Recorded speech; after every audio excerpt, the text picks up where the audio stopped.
кліматична саме по собі.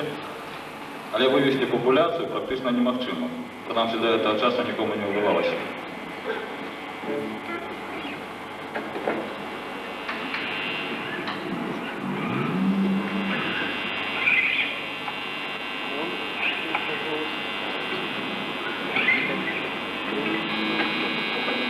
Ну, а то, що змінили літеру, так не ми перші змінили.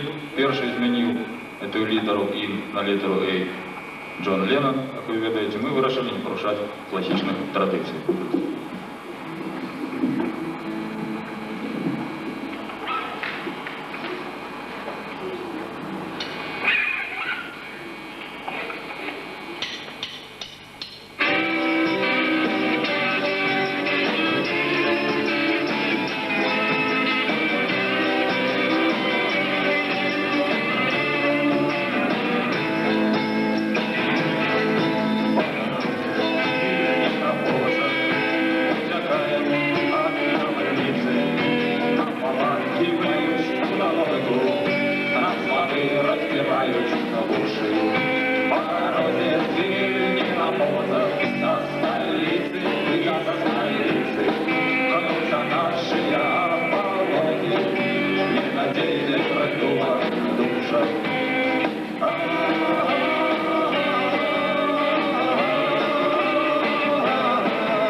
Час ідеш на край.